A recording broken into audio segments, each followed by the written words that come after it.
এক সুন্দর সকালে রোদ উঠল আকাশে। সব পাখিরা জেগে উঠল। চড়ুইও খুশিতে ডানা মেলে উঠতে লাগলো। চড়ুই পাখি আজ খুব ক্ষুধার্ত। সে খাবারের খোঁজে বন জুড়ে ঘুরে বেড়াচ্ছে।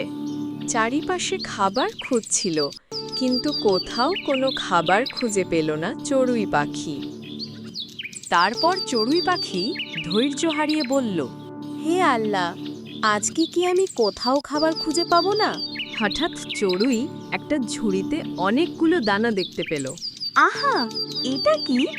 এত দানা কেউ ফেলে রেখে গেছে বুঝি? চড়ুই একটি মাত্র দানা মুখে তুলল, কিন্তু কিছু ভাবছে। এই দানাটা কি আমার, নাকি অন্য কারো?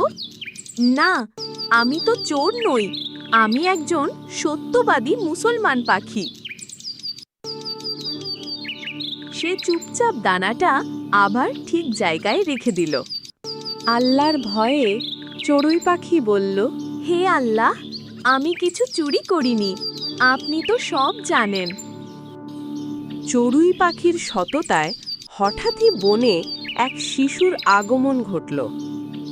এক শিশু বনে এলো, হাতে ছোট একটা ব্যাগ, তাতে অনেক দানা। এই নাও পাখিরা, তোমাদের জন্য অনেক দানা এনেছি। পাখিরা উড়ে এলো, খুশিতে খেলতে লাগলো একসাথে। আলহামদুলিল্লাহ, সততার কারণে মনটা কত শান্ত। নিশ্চয়ই আল্লাহ সত্যবাদীদের ভালোবাসেন।